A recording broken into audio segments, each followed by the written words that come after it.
All right, I'm here with SurgeryHead. How are you doing today? Pretty good. In the middle of the night where I am. What have you been up to lately?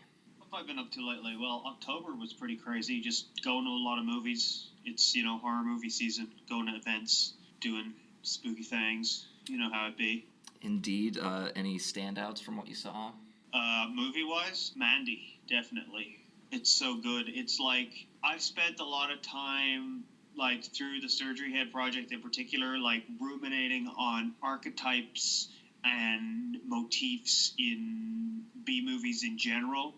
And I come across some, in my kind of ruminations, I've come across some archetypes and images that I was delighted to see cropped up in Mandy. Like, there's these characters in Mandy called the Black Skulls, and they're essentially what I wrote the Corpsemonger song about. And it was really cool to see them come to life on the big screen. And wow, there's like this shared collective unconscious thing going on in that movie. It's a good time. It's a very good time. So starting from the beginning, I know that you're from Ireland, but I read that you actually lived in the States for a brief time at one point. Yeah, just when I was a little baby. My parents moved over to Arizona to work as animators, and just from when I was 2 to when I was 4, we were in Arizona. They were animators themselves? Did they work on anything of note, or? They worked for Don Bluth, so they worked on stuff like Pebble and the Penguin, and All Dogs Go to Heaven, and Land Before Time, that kind of slate of early 90s Don Bluth stuff. Do you credit them as kind of the people that initially got you really into movies in the first place? I think so. He's talking a lot about movies like horror movies that I wasn't allowed to watch, and I'd like grill them about them, and it was like a rite of passage to see like more and more adult films. So like when I was 10, my dad let me watch Jaws. No, I think it was when I was 10. No, I think it was when I was like 7. My dad let me watch Jaws, and then when I was 10, he let me watch Aliens. Because I was obsessed with the Aliens toys. They used to have the Kenner action figures. Mm-hmm. I used to collect them all the time, and I'd always think about, like, what are the movies actually like? So, unsurprisingly, you had started out in metal and eventually moved into electronic, and you said that the first act you had was under the name Jerry Dandridge. What I found interesting, though, was that you stated that up until that point you had never really listened to much electronic music outside of various horror movie soundtracks. And video game soundtracks. And video game soundtracks, of course. What was it exactly that drew you into the idea of trying your hand in the first place? Just enjoying synthesizer music from horror movies and enjoying the idea of electronic music and just enjoying video game music, and it just seemed fun. It was just a thing to do because I started making electronic music when I was in college because college was really fucking boring. I tried to fill my free time with any kind of creative activity possible, and it was just interesting sort of learning over time what music was supposed to be, because the Jerry Dandridge stuff now, for some reason, it doesn't play, but it was up there for ages, and it was just like crazy, stupid, like almost cyber grind shit, and I thought, I was like, yeah, this is like what the Prodigy makes and stuff, because I was a little fucking idiot. So I don't know, I was just throwing shit at the wall and see what sticks, and So obviously, like you've been saying, horror movies have played a huge role for you, as with many others in the scene, but I think that the meaning of the genre to you seems to run a bit deeper than most. You've even gone so far as to saying that you've had religious experiences with soundtracks from Goblin and Fabio Frizzi. Have you always had such an enormous appreciation and reverence for horror, or can you point to a specific film or maybe even a game or novel that showed you the full potential of the genre? That's a big thing. I think Silent Hill was kind of like this. I think for a lot of people, Silent Hill is like this opening point where it really shows how horror can be beautiful. Because like Silent Hill presents itself with these like almost heartbreakingly like melancholy and like wistful tracks in their like opening scenes, and they have all this very beautiful music in how it presents its horror. So when you're thrown into the kind of more grinding passages where you're like in these horrible tunnels full of blood and malformed beasts, the kind of rapping it's come in is in this kind of like sacred, reverent rapping. And like when I was younger, when I was like really getting to zombie movies and stuff, it definitely started off with zombie movies because the idea, I remember when I heard about what a zombie was when I was a kid, it really creeped me out in this very, very special way. It was like, You know, sometimes you get a feeling about something and you've never felt that way about it before, and you never feel that way about it again. And like, I was out watching loads of zombie movies to try and feel that feeling again and try and really wrap my head around it. And that was the gateway to the horror movies. But like, no one fucking liked zombie movies except for like me and my cousins and a couple of my friends when I was in school. They didn't become this big fucking pop culture thing until like I was midway through college. So I don't know. I think when I was feeling alone and stuff, I would like put on zombie movie soundtracks and it would like give me solace and stuff. But a really, really deep experience I had was like Suspiria. Suspiria is like, oh, it barely feels like a movie that people made. It feels like something that just sprang fully formed and completely haunted out of the void. And I watched it over and over and over and over again for years. And then one day when I was in Newcastle, me and my friends were taking acid and like fucking around down in the tunnels under Newcastle. And I was like, dudes, we gotta watch Suspiria. We gotta watch Suspiria. You guys are gonna love it. And not only was it the first time that I showed people Suspiria and they were like, that was a really good movie, it was the first time that like there was this moment, you know, the part in Suspiria where like the woman's standing in the window and the camera's drifting towards the window and she goes to look out the window and shines a light and she sees a pair of eyes staring back at her. I was like, holy fucking shit. The monster is the audience itself, and the witches are like summoning the expectations of a horror movie audience to like you're literally placed as the eldritch being that's causing all the horror in the movie. And there's like loads of little sly winks towards that because like the witches are like really desperately trying to kill Susie, and there's this point where the guy's giving her wine and he's like, oh yeah, drink this, it'll make your blood stronger, you'll have more blood in your body. And it's like, obviously, so there'll be more gore for us to look at. And just thinking about like the fact that the audience is observing a piece affects what is the reason why people are dying in the piece in some weird meta sense, completely changed my perspective of the genre. And directly led to like Lords of the Video Wasteland and Beyond Nuit and stuff like that. Did the remake make its way to Ireland yet? Have you gotten a chance to see that yet? I watched like the first 2 acts of it, and it's kind of awkward because I live in the middle of the countryside and I haven't been able to get my driving license yet. And I went to go see it in the city, and the buses stopped running at like 11:15. And so I sat down to see the movie, and there was an hour of fucking ads on before it. An hour of ads on before the movie. What? And the movie's fucking 3 hours long. So I only got to see the first hour of the film, and then I left because I was like, this is all right, but it's not worth missing sleep for. You know, it's not worth having to stay on the streets all night for.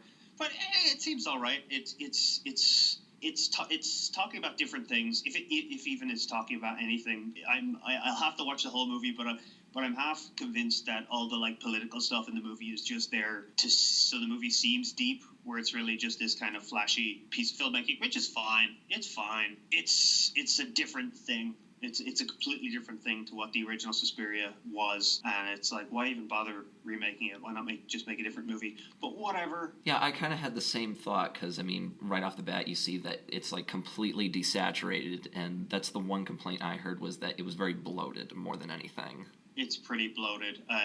Apparently it has 2, like, epilogues. Like, it ends, and then there's another ending, and then there's another epilogue, and... My friends who I went to see it with were like, you left at the exact right time, so I don't know. In regards to your debut EP, Garbage Day, you stated that you eventually found yourself dissatisfied with the final result and decided to rework and re-release all the tracks on Lords of the Video Wasteland, except for A Real Hard Rain. What was it about those tracks that frustrated you so much, and why did you hold off on remastering A Real Hard Rain until last year? Well, Real Hard Rain turned into Bone Zone. I know people seem to really love Real Hard Rain. I'll have to, and the remaster I did of it, I'm not happy with either. I'll have to sit down and do a real proper workover of it because I'd like to bust that out live. It's got a nice energy to it.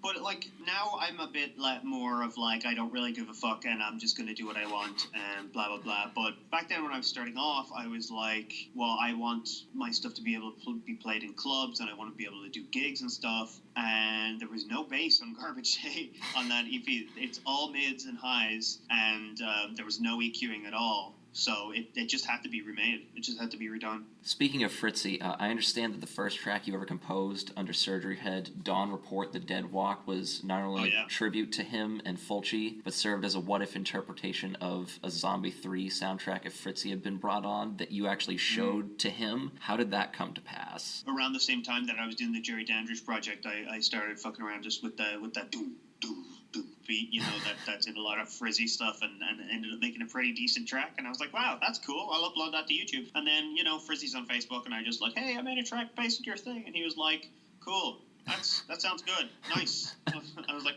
ace. That's cool.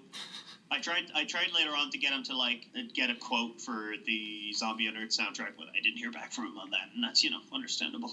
So you've also done soundtrack work to coincide with a few comic books, one of them being for The Dead back in October 2015. I had read that during that album's creation you were going through a bit of a rough patch where you were homeless and partaking in black magic. Is that something that you're willing to open up on? It wasn't anything super crazy. I wasn't in danger. I just kind of I play that up for the mystique, It was just I had been working abroad. I was working in a summer camp. The person I met in the summer camp was like, "Hey, move to the city where I live," and I was like, "Okay." And for the first couple of months, we didn't have anywhere to live, so we were crossing on couches, and that was around then I saw had that drug-fueled viewing of Suspiria, and I started fucking around with esoteric theories of inverse manifestation, so making art based around something you don't want to happen, so it doesn't happen. So making a piece of art where you die horribly or whatever.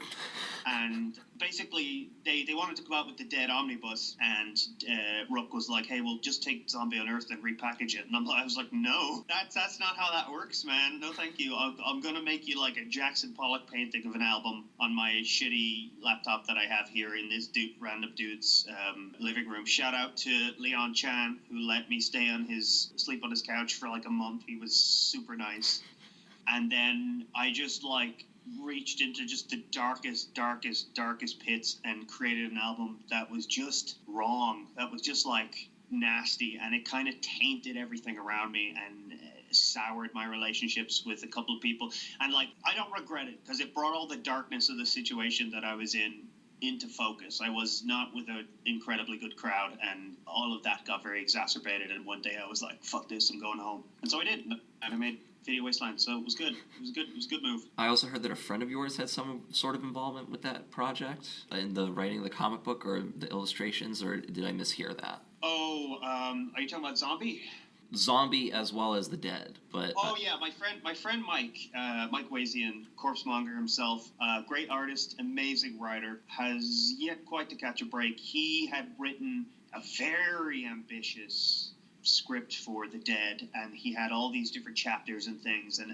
he basically the idea for the Dead Omnibus was going to be all of the original Dead comics, and then kickstarting Mike's The Dead final chapter. And by the time the comic had rolled around, the amount of pages left that to squeeze in his vision was very, very small. So his very epic ideas through no fault of anyone in particular, just the comics business, ended up having to get squished into 10 pages, and it was a bit heartbreaking for me, because it was his vision that I was writing the album to, and I might have gone for a more kind of John Carpenter vibe or whatever if I had been writing to the older comics, but I like what I have, and it's just a really fucking weird album that's packaged with this really gross comic, so with Vince Locke artwork on the front, so that's just a kind of a cool thing. And then a similar thing happened with Zombie Unearthed. There was going to be Mike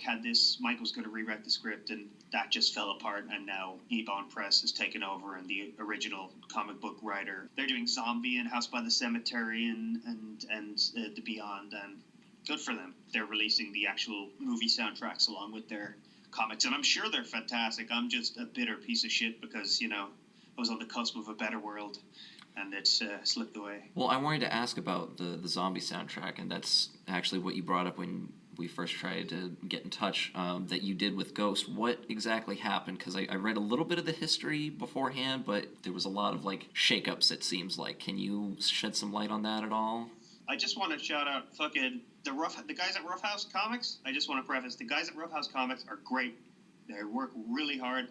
The comics industry is a motherfucker, especially for independent creators. You take a lot of hits while you're trying to make indie comics. Yeah, they were just the Roughhouse guys were just working on pulling out the old zombie comic and giving it a bit of spit and polish, and Mike was tapped for the writer. Then I was like, hey, what about an album? What about like an album you could release with it? And I wrote The Bloody Dawn of Maldai and sent that to them, and they were like, yeah, that sounds cool, let's do that. And I hadn't really made any SurgeryHead stuff except for weird like experiments with like chopping apart Exodus songs and like slowing them down and stuff. And then I was like, fuck, I'll make an entire album. And I just forced myself to do it. And then I was like, I knew I didn't have the producer chops to do the main theme.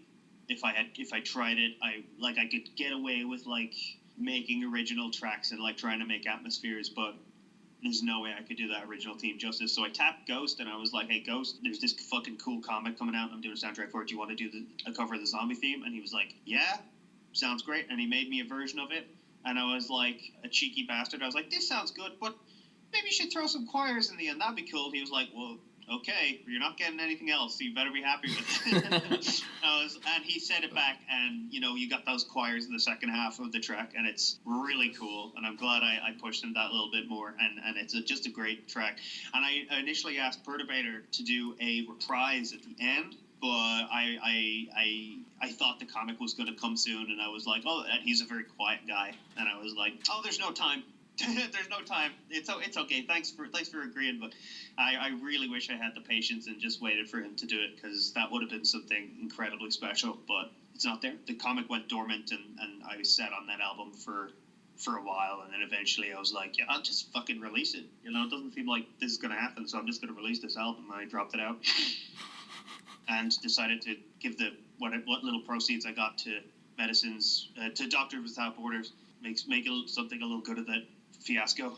So for Lords of the Video Wasteland, I have to start off by giving a bit of kudos, as it's the only album cover I've ever seen that's legitimately made me uncomfortable. Mike, that's Corpsemonger's artwork. That's really cool. I never got that from that album cover, but that's really cool. Is it true that nearly every song off of that album is an homage to a friend of yours, including the album's artist, Mike? Yeah. Well, that was more Garbage Day. And everything from Garbage Day is... B-Movie King is my friend Joe Hassan, who used to go by the handle B-Movie King, B-Movie King 13 on the Third Moon forum, the Splatterhouse forum, where me and Mike and Joe met. Pitface is my good friend Deirdre Crouch, who is the comic book artist for the great thrash metal inspired comic Putrid Meat, which is a really great comic, and she's now working on the prequel of that called The Epic of Blitzoff, which is really cool. Bike Fist is a tribute to my friend Owen, my best friend Owen, who Bike Fist is kind of a superhero character that me and him came up with, that we have all sorts of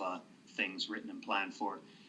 Corpsemonger is Mike, and Mike has just been such a great influence on my writing, and just a great friend and a great supportive person over the years. And that's just a tribute to his greatness. Bone Zone, don't read into the title at all. I just couldn't come up with a good title. It was a tribute to my friend Kian, who I lived with for a long time. I was just like, I'm going to imbue his energy into this song. And I was originally going to call it, I can't even remember what I was originally going to call it. I just ended up calling it Bone Zone. He'll appreciate that. A Real Hard Rain isn't a tribute to anyone in particular. It's just, neither is Revelations. They were just like, Revelations was supposed to be like the Corpsemongers, those characters, like their secret base, and then A Real Hard Rain was supposed to be like, all the songs at Garbage Day have two meanings. One is like in the video wasteland, like what's going on in the video wasteland, and then the other one is the meaning, people watching that going on in a movie, and then the weird shit going on in their lives because of that. And then Real Hard Rain was like those two worlds colliding and then riding off into the sunset. I also saw somewhere you saying that the album can be used as something called a divinatory or a tarot-esque system. Can you elaborate on what that is exactly? Oh, yeah. I was just like fucking around with like tarot and divination. You're like, trying to read your situation or gauge the future by occult means. A while ago I wrote up this guide on like if you wanted to put the album on shuffle and what each song like signifies if it were to come up. I don't remember any of the meanings right now anymore, but I was just messing around with that for a while. I have to ask, what was the track you used recordings that were sent to you of fans screaming as loud as they could? That was God, what's it called? The Colony. But that was an earlier version of The Colony that I ended up not using, and then it had more people screaming "fuck" in it, and then I repurposed Pit Face's one for the big scream in Metaphysical. And then you made a song for a fan, Triple X, named Sarah Michelle. What was that for? That was for like a fetish video or performance she was doing. Man, I don't have that file anymore. That was a pretty cool track. I saw that you've posted quite a few short films on your channel over the years. I'll restrict myself to asking about the two that stuck out to me. Your most recent one, Occult Ritual Waifu Fail, and a very early one called Best Movie Ever. Can you please give some context to those two? Best Movie Ever was a college project. I'd really like to reshoot it because I think it has some funny funny lines in it. It was just a college project I had to do. Occult Ritual Waifu Fail was just something I don't know what possessed me to write that. Weirdly enough, I was like, we had just made Wanderers, and we were like, hey, we made a movie. We can do that. It wasn't that hard. It was actually really fun. We can probably make something more ambitious. And we were like, what do we make next? What do we make next? And weirdly enough, I was talking to a psychic, and she was like, yeah, the next movie you're going to make is going to have like a green blob thing in it. And I was like, green blob thing? And I was like, wait, there's a green blob thing in Occult Ritual Waifu Fail, that script I wrote a few years ago. I could probably make that. We should make that. And then we fucking made it. Currently, I'm editing another new one called The Inside Out Man, which is similar in tone to Occult Ritual Waifu Fail. We did this fucking green screen scene, and I have to do like special effects for that, and I'm basically going to do that over the winter, and hopefully it will be not too offensive to the eyes. How were your years up at college? I'm assuming you went to film school and did the whole shebang there. How was that experience for you? Trash. I went to college in a just fucking podunk fucking town called Dundalk. It's a nice town to go out in when you don't have to live there, but the college was very underfunded and the curriculum just wasn't great. And also I was broke as fuck, so I could never like afford to do what I'm doing now, where like I could buy a camera and lights and afford to go places and film things and pay actors and things like that.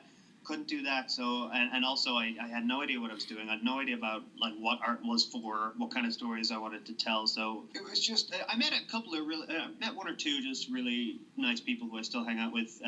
Chiefly my friend Daniel Rooney, who's a great artist, and Rob Kyo, the other guy I mainly make films with, just shot this weird fucking art house surrealist horror short called Desolate Plain, which is also sitting in my editing bay. But I didn't learn a hell of a lot in film school, to be honest. Yeah, and my younger cousin went to film school, he's just got out of film school, and when he went in, I was just like, look, from start to finish, just start shooting stuff, shoot stuff on your free time, just keep making things, I'll lend you equipment. If I never had to, he was an industrious fella, and he went to a decent school. If anyone, by any chance, is listening to this, and they're going into film school, just fucking buy a DSLR, just shoot, just write some weird scripts, anything.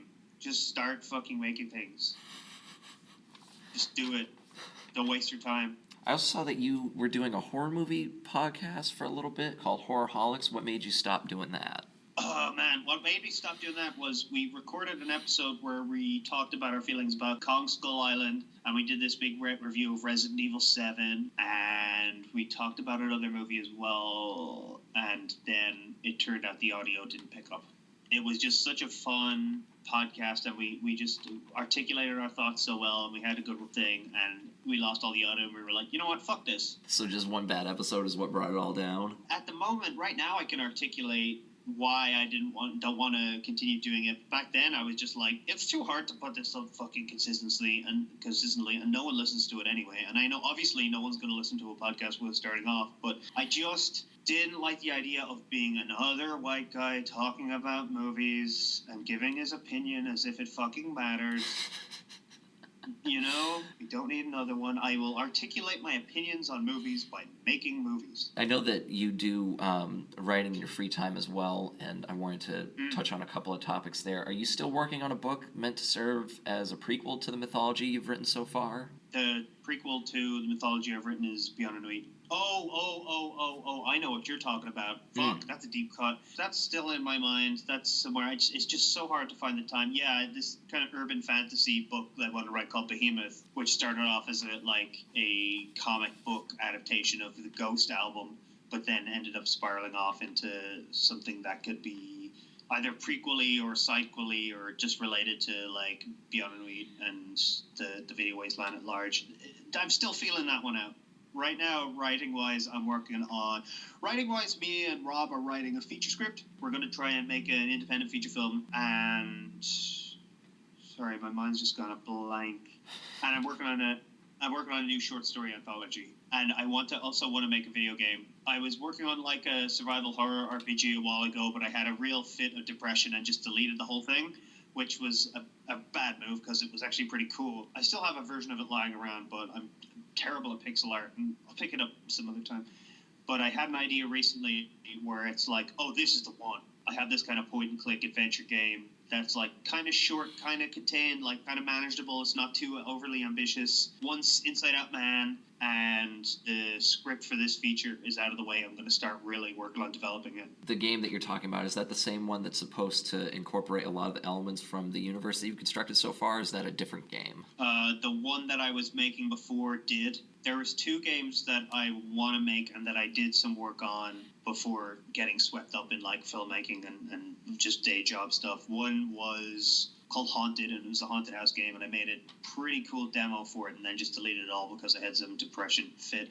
And then the other one is a beat 'em up called Corpsemonger, which is just like a side-scrolling Splatterhouse-esque game where you play as a corpsemonger fighting monsters and stuff that I'm in love with, but it's just, I started making it on Game Maker, and I don't think Game Maker is great for brawlers, and also my pixel art skills fucking suck, so I'm going to put that in the back burner. This point-and-click game is going to take precedence. It has nothing to do with the video wasteland. It has nothing to do with any of that. It's inspired by some weird experiences me and my friend had out on Halloween. We camped out on a burial mound in Meath, and some weird shit happened, and just I want to try and articulate that experience by making a game out of it and make a bunch of music for the game. And because it's a point and click game, it's not going to be incredibly difficult to make. I'm going to cut my teeth on that instead of making a brawler first. You also got a horror novel published a few years back called Blood, Sweat, and Chaos.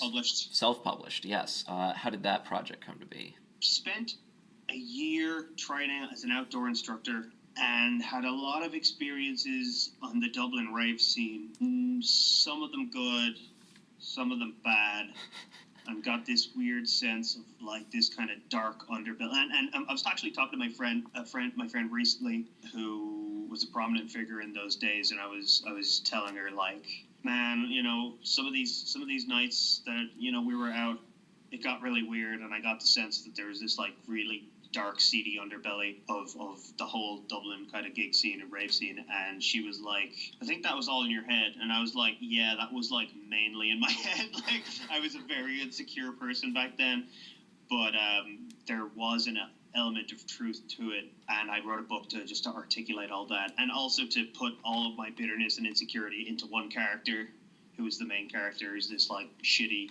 vampire named SurgeryHead. Sucks that it's not like properly published or whatever, but it's all right. It's a good story. Some people have read it and said it was good, so it's there. You know, it's if someone might stumble across it and read it or seek it out because they like my stuff, it's there. Have you been writing for a while? Because I read that you got the name SurgeryHead from a literature group on Facebook that you were writing in for a bit. That's where the Horrorholics name comes from. I have this little group called Horrorholics where it's me, Joe, Mike, Owen, Deidre, Rob, and a couple others have come and gone, but it's just basically us sharing all our little ideas and just posting snippets. Like there was a time where we used to like post transcripts of like fake trailers for stuff, share like unmade scripts for stuff that we've come across, in our travels and things like that. And just, yeah, we've just been working on stuff here and there together. In regards to your album, and I apologize, I can never seem to pronounce it properly, Bayana Nuit, is that how you say it? Yeah. Okay, perfect. I understand a big influence on that album was the movie Phenomena, right? In the same sense that that's an interesting observation. Yes, definitely. Phenomenon has this very unique atmosphere to it, and I'm actually tapping back into that now for the track I've been working on. Like the track that I'm literally working on right now is very influenced by the feeling of that film as well. It's a very unique movie. Check it out. It's great. I heard in an interview that you wound up on one of the Blu-ray extras or something for the Phenomenon, like a Q&A. Yeah, the first time I saw that movie was at Dublin Horror-thon. I was actually sitting right next to the special effects artist, Sergio Stivalletti, during it, and I was just blown away by how just incredible the film was. There was the guy who goes, what was it like working with the monkey? on the Blu-ray. I saw that you were signed up to donate some tracks back in 2016 to a beat-em-up called Rising Legends with a couple of other artists. Yeah. Whatever happened with that project? It's still in development. You know, I keep in touch with Robert, who works on it. I was off Facebook for a while, so we kind of fell out of touch. It's an independently made game, so it's going to take a while to finish. Hunt off Beyond Nuit was written to be the final boss music for that game, actually. You were going to do soundtrack work for a film called Parts Unknown, but that ultimately fell through? I made a pitch track for them, which was called To Destroy All Beauty, which is like a thing that they say in the film. They were like, yeah, cool, make more stuff. And I was like, so nobody's mentioned money, huh? And then after a while, they were like, hey, when are you gonna do some tracks? And I was like, I'm not really feeling this, to be honest. I just didn't like the vibe. The movie looks like it turned out well. Like, congratulations to them. Like, it looked like it turned out to be a pretty good movie. You had mentioned earlier the game that you've been working on to coincide with the Lords of the Video Wasteland, and you've also come out with a couple of comics to help kind of explore the narrative a little bit more. Was that an idea that you had from the start? There was no overarching plan. As I said before, it just started off as like little tributes to my friends, and then I was like, hey, B-Movie King, that sounds like a character's name, whereas Corpse Mongers, that could be like a gang. They just like coalesced into these archetypes, and the world was kind of built around them, and then I was like, I could tell stories based in this world. Like, I really want to, I've been working on a tabletop RPG system based around the Video Wasteland. I really want to articulate that world in a way that gets out to people in some way. I mean, it's already getting out in some ways. Like Mandy, that's essentially a Video Wasteland movie. Like, there's parts in that movie where it's like, oh, he just used that mechanic from the RPG I've been working on in the game, in the movie. Like, that's fucking incredible. So it's getting out there with that, with me or without me. It's fine to see when it's stuff like Mandy, when it's like bastardized and stuff like Kung Fury or shit like that. It's like, no, this isn't right. Yeah, there's a lot of strong characters and stuff. Like I've written like a movie, like a 90-page like feature film based on kind of the end of that world. A couple of side projects that you've already done some work on. One didn't have a name, but you said it was going to be with a Dungeon Synth album. Can you elaborate on that at all? Did you release that yet or no? It's work in progress. I have a few tracks lined. It'll probably be a SurgeryHead album, to be honest. I'm incorporating live bass in more stuff. It'd be kind of hard to get it going for an actual live project. There's definitely more of a kind of Jallo-y SurgeryHead album I've been working on here and there that has like live drums and stuff, and more. I've been playing around with recording more synths live instead of just kind of annotating it. So you have another project, I think, Bleem, with a track called Saint Anne. Is there any progress on that as well, or is that something you're not doing anymore? I might make more stuff in that style. Like if I probably should have released like Kali Yuga Survivalist as like a Bleem and DJ Rajwell thing, because it was that kind of beat-driven thing. But people were like, when I said I was going to release Kali Yuga Survivalist under a different artist name, they were like, "Don't. We'll accept it as a SurgeryHead album." And I was like, "Okay, so that's all right." Yeah, just Bleem was like, I had this acoustic guitar passage like written for years, and I was just like, we needed a piece of acoustic guitar for the end of Wanderers, because it ends with a guy playing guitar in the back of a car. Speaking of the latest album with DJ Roswell, how did you two initially come to meet and collaborate with each other? It's a good question. I asked if I could use some of his music for Wanderers, and then he said yes. I could also make some original music for you if you wanted, and I was like, that's no need. Thanks for the offer though. And then I was like, do you want to work on something together? And he was like, yes. And then I was like, will we do an album? And he was like, cool, sounds good. And then like halfway into the album, he was like, oh, I thought you meant like just a few tracks or something. This is a lot. And I was like, whoops. Sorry about that, but we're already balls deep in this thing. So we kind of just sort of, it took a couple of years. It was supposed to come out last Halloween, but it took a while to get all the vocal stuff sorted because it's hard to get a hold of busy rappers. I'm glad we had that extra year to perfect it though, because I'm really happy with how it turned out, and Roswell's pretty happy with how it turned out as well. Although I think he felt a little strong-armed into doing it, but everything's all good with me and him. You made an hour-long track called "A Field of Blackened Buildings." Are you intent on doing more works like that? And how difficult was it to plot out and plan an entire track with such a lengthy runtime? Am I planning on doing more stuff like that? Maybe. I don't know, because at the time I was playing a lot of Call of Cthulhu tabletop RPG, and a lot was getting into dark ambient because I was making dark ambient playlists to play, for different things, because I was GMing. And I was like, I want to make my own kind of dark ambient passage, so...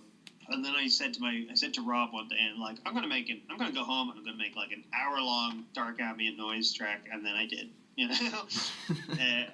There's a certain difficulty in keeping it interesting, and I think I failed in a certain aspect. There is a 5 or 10 minute stretch of the album that's not very interesting, but I think I managed to put in some cool stuff in there. Yeah, it's not easy. It's not easy to keep things interesting, and if I knew more about music, I could probably like do this kind of like zoomed out idea of like bridges and resolves and things like that, but I really don't know anything about music. I just kind of like work by feeling. With a lot of artists, a lot of them tend to have sort of an aversion to the whole retro aesthetic and the exploitation of that sort of thing. You took it a step further by saying that nostalgia as a whole is kind of corrupting not only music, but you went on to say politics and films as well. Can you elaborate on your feelings in that regard around nostalgia a bit more? It's all like this fractal development of this weird prelapsarian hysteria that seems to be going on, where people have this weird idea that once we were great and now now we are not, and we must look back and only back and ever backwards to try and find Hyperborea or whatever the fuck people think was going on in the past that was so great. Retro nostalgia is part of it, because if you look at a lot of the very like the kind of like palm trees and blah blah blah kind of shit, there's a lot of like, back when men were men and girls were faceless pixelated women who sat in the side of your fucking car and never spoke, and there's a real creepy undercurrent to a lot of it. And then when you look at a slew of the retro movies, and even Mandy's guilty of this, when you look at the slew of the like also Rand's retro movies, a lot of them are like, open on a shot of a city at night. You hear the sound of a woman being kicked the shit out of. You watch this woman getting the shit kicked out of her, and then her boyfriend dies and has to come back and get revenge.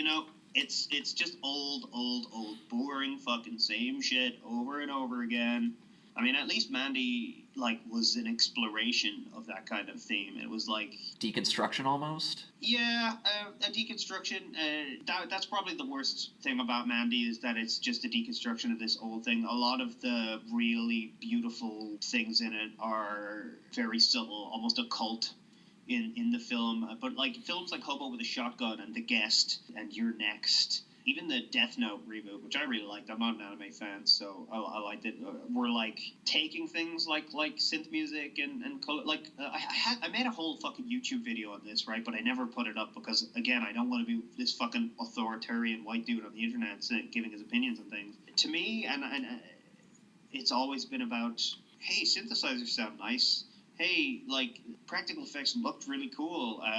These visual aesthetics, there's stuff left to be done with them. And I feel like a lot of people have just gone, man, remember when I was a kid? Remember when life was good and everything, and this kind of stuff was like on in the background, and it's just this weird like kind of like wanting to return to the womb or something and not wanting to take responsibility. And I understand that like life is hard, and I'm a rather privileged person, and life is hard for a lot of people, and I have empathy for those who just want to feel all right when life is scary. But I ultimately think that the world is made up of ideas and language, and constantly circling the same drain over and over again, you're eventually gonna get flushed away, you know? I mean, obviously, politics and movies might be a little bit more complicated to answer, but do you think that there's anything that could be done in this scene to kind of completely separate artists from that dependency on nostalgia, or do you think that it's just inherent in the genre and there's not really a way of getting away from it? Problem is, there are a lot of little problems. Like, obviously, promoters want to play up the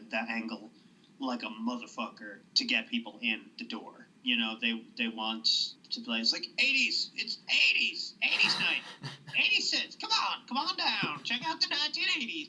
And then you've got unscrupulous artists, cynical artists who will do things like 90% of the time produce covers of old video game themes, or do like covers of like songs from the 80s and really play up that image and stuff cynically to try and, you know, get this weird crossover. Because it's a quick eye grabber. Yes, and that is the, you know, pique the interest of people who are not interested in these things kind of artistically, and they're like, oh, that's a funny gimmick, you know. I don't think it's possible to separate it. I think it's the way things are with everything being oversaturated and things. There's no escape. That's going to do it for me. Is there anything you wanted to add to send us off? Nope, just be nice to people. You know, fucking try and relax. Everything's going to be fine.